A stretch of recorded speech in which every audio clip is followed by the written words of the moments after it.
11वीच्या online प्रवेश प्रक्रियेसाठी येणाऱ्या सर्व अडचणी दूर करण्यात येत आहेत। त्यासाठी नोंदणी प्रक्रियेच्या पहिल्या फेरीतील नोंदणीमध्ये 1 जून रोजी संध्याकाळी 6 वाजेपर्यंत 10 लाखांहून अधिक विद्यार्थ्यांनी नोंदणी केली आहे। माध्यमिक विभागाचे सहसंचालकांनी या संदर्भातली माहिती दिली आहे। येत्या 10 जून पर्यंत पाऊस पडणार नाही असा अंदाज हवामान विभागाने वर्तवलाय। या दरम्यान केवळ पश्चिम किनारपट्टी आणि राज्यातील काही भागात हलक्या पावसाची शक्यता वर्तवण्यात आली आहे। मात्र या बदलत्या वातावरणामुळे कमाल तापमानात वाढ होणार असल्यामुळे शेतकऱ्यांना पेरणी आणि लागवडीसाठी घाई न करण्याचं आवाहन कृषी विभागाने केलं आहे। संत गजानन महाराज पालखीचं आज पंढरपूर आषाढी वारीसाठी प्रस्थान होणार आहे। श्रींच्या पालखीचं यंदा 56वे वर्ष आहे। आषाढी एकादशी निमित्तानं पंढरपूर वारीसाठी शेगावमधून पालखी प्रस्थान करेल। भिवंडीमध्ये All India Muslim Personal Law बोर्डाच्या वतीनं तहफ्फुज-ए-औकाफ कॉन्फरन्सचं आयोजन करण्यात आलेलं होतं। ही परिषद नव्यानं प्रस्तावित वक्फ कायदा 2025च्या विरोधात आयोजित करण्यात आली होती। या परिषदेमध्ये मुस्लिम समाजाच्या धार्मिक आणि सामाजिक प्रतिनिधींनी मोठ्या संख्येनं सहभाग नोंदवला। येवला तालुक्यामध्ये देवदरी तलाव पाण्यानं पूर्णपणे भरलेला आहे आणि त्यामुळे या तलावामध्ये मत्स्यबीज सोडण्याचा उपक्रम हाती घेण्यात आलाय। जिल्हा परिषदेचे माजी सदस्य प्रवीण गायकवाड यांच्या संकल्पनेतून तलावामध्ये मत्स्यबीज सोडण्यात आलं। जालन्यामधील घनसावंगीमध्ये 2 तरुणांनी सायकल यात्रा काढली आहे। अंदरवाली दाई इथे ग्रामपंचायत कार्यालयातील भ्रष्ट कारभाराची चौकशी व्हावी या मागणीसाठी हे 2 तरुण मुंबईला निघालेत। यात्रा येवला शहरामध्ये दाखल झाली आहे। येवलामधील डॉक्टर बाबासाहेब आंबेडकरांच्या पुतळ्याला पुष्पहार अर्पण करून यात्रा मुंबईच्या दिशेनं रवाना झाली आहे। नाशिकच्या पिंपळगाव, वसंत आणि इगतपुरीमध्ये गुटख्याचा साठा जप्त करण्यात आलेला आहे। नाशिक ग्रामीण पोलिसांनी गुटखा जप्तीची कारवाई केली आहे। जप्त केलेल्या गुटख्याची किंमत 1,56,00,000 रुपये इतकी आहे। या प्रकरणामध्ये पोलिसांनी दोघांना अटक केली आहे। येवला शहरामध्ये गांजाची विक्री करणाऱ्या एकाला ताब्यात घेतलंय। स्थानिक गुन्हे शाखेनं कारवाई केली आहे। या प्रकरणामध्ये पोलिसांनी आरोपीकडून 2 किलो 30 ग्रॅमचा गांजा जप्त केलाय। जळगावमधील वडीचीमध्ये ग्रामपंचायतीनं गावामध्ये जन्माला येणाऱ्या प्रत्येक कन्या रत्नाच्या नावानं 5,100 रुपये पोस्टामध्ये फिक्स डिपॉझिट करण्याचा निर्णय घेतलाय।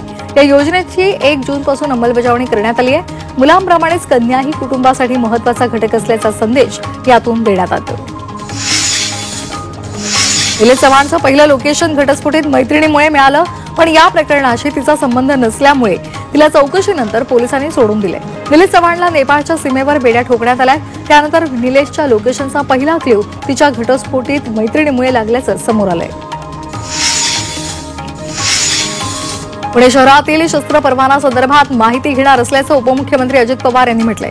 तसंच पिस्तूलचा लायसन्स द्यायचा जसा अधिकार आहे तसा तो रद्द करण्याचा अधिकार सुद्धा असल्याचं अजित पवार म्हणाले। साताऱ्यामध्ये सर्वपक्षीय महिलांनी निषेध आंदोलन केलं। वैष्णवी हगवणे यांच्या चारित्र्यावर शिंतोडे उडवणाऱ्या वकिलाच्या वक्तव्याबद्दल यावेळी निषेध व्यक्त करण्यात आला। या वकिलाची सनद रद्द करण्याची मागणी सुद्धा केली जाते। हगवणे कुटुंबाचा पाय आणखी खोलामध्ये गेलाय। पोलिसांनी हगवणेचा जेसीबी जप्त केलाय। जेसीबी खरेदी करताना बंदुकीचा धाक दाखवत 11 लाखांची फसवणूक केली होती। म्हाळुंगी पोलीस स्टेशनमधील तक्रारीवरून पोलिसांनी हा जेसीबी जप्त केलाय। अहिल्यानगरमध्ये मराठा समाजानं बैठक आयोजित केलेली होती। यामध्ये हुंड्याची अनिष्ट प्रथा बंद करण्यात यावी त्या संदर्भात सविस्तर चर्चा झाली। काही सूचना सुद्धा यावेळी करण्यात आल्या। भपकेबाजपणा टाळून लग्न समारंभ साध्या पद्धतीनं पार पाडण्याची सूचना यावेळी करण्यात आली। समाजहित लक्षात घेऊन जास्तीत जास्त लोकांनी हे नियम पाळावेत असं आवाहन सुद्धा या बैठकीमध्ये करण्यात आलं।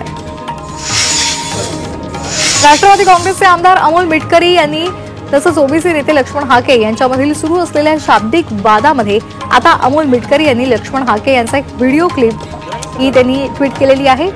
भोकर मतदारसंघामध्ये ओबीसी नेते ॲड खुंटे ज्यांनी नामदेव आईलवाड यांच्यावर हाके यांचा कसा दबाव होता हे या ऑडिओ क्लिपमध्ये स्पष्ट सांगितलेलं आहे। तर अमोल मिटकरी यांनी या ट्विटमध्ये हाके यांची लायकी काढली आहे। अमोल मिटकरी आणि लक्ष्मण हाके एकाच माळेचे मणी आहेत। दोघांमध्ये सुनियोजित कलगीतुरा सुरू असल्याचा आरोप पॅन्थर सेनेचे प्रमुख दीपक केदार यांनी केलेला आहे। वैष्णवी हगवणे मृत्यू प्रकरणावरून लक्ष हटवण्याचा या दोघांचा प्रयत्न असल्याचं सुद्धा त्यांनी म्हटलंय। समस्त कुंभमेळा अमृत स्नानाच्या तारखा जाहीर झालेल्या आहेत।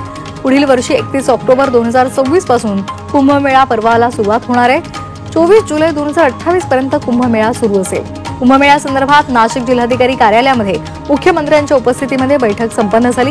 यामध्ये साधू महंतांसंबंधी अनेक विषयांवर चर्चा झाली। सिंहस्थ कुंभमेळ्यासंदर्भात मुख्यमंत्र्यांनी एक मोठं विधान केले। पालकमंत्री येतात आणि जातात, पालकमंत्री पदापासून वाचून काही अडलेलं आहे का?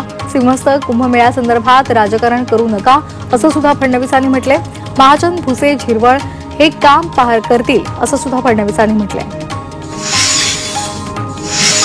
महिला आखाड्याच्या शंकराचार्य त्रिकाल भवंता यांनी पुण्यामधील भूमाता ब्रिगेडच्या कार्यालयामध्ये तृप्ती देसाई यांची भेट घेतली। यावेळी 2027च्या महाराष्ट्रातील नाशिक कुंभमेळ्यासंदर्भात महिला शंकराचार्य, महिला आखाडा आणि सर्व महिलांसाठी खास व्यवस्था करावी अशी मागणी त्यांनी केली आहे। परळीमधील वैजनाथ मंदिरामध्ये चक्क मांसाहार शिजवल्याचा धक्कादायक प्रकार उघडकीला आला। सध्या तीर्थक्षेत्र विकासाचं बांधकाम सुरू आहे। वैजनाथाच्या पूर्व प्रवेशद्वारावरच कंत्राटदाराकडे कामाला असलेल्या कामगारांनी पूर्व पायऱ्यांवर नियोजित दर्शन मंडपामध्ये चूल मांडून ऑमलेट केलेलं आहे। त्या संदर्भात ठेकेदारावर तत्काळ कारवाई करावी अशी मागणी होते। तसंच कामगारांनाही काढून टाकण्यात आलंय। या प्रकरणामध्ये संबंधितांवर फौजदारी गुन्हा दाखल करावा आणि मंदिर प्रशासनाला सुद्धा नोटीस द्यावी अशी मागणी भाजपच्या आध्यात्मिक आघाडीचे प्रदेशाध्यक्ष तुषार भोसले यांनी केली आहे। वैजनाथ मंदिरामध्ये मांसाहार करणाऱ्या कामगारांची हकालपट्टी करण्यात आली आहे। झी 24 तासच्या बातमीची दखल घेऊन मंदिर प्रशासनानं ही कारवाई केलेली आहे। बातमी दाखवताच तासाभरातच या कामगारांना कामावरून काढून टाकण्यात आलंय। मशिदीवरील भोंग्यांचा मुद्दा पुन्हा एकदा तापण्याची शक्यता आहे। सपाचे आमदार अबू आझमी यांनी या संदर्भात मोठं विधान केलंय। उत्तर प्रदेशच्या मंदिरातही जोरजोरात कीर्तन वाजतं। भोंग्याच्या मुद्द्यावरून केवळ मुस्लिमांना त्रास दिला जातोय असा आरोप त्यांनी केलाय।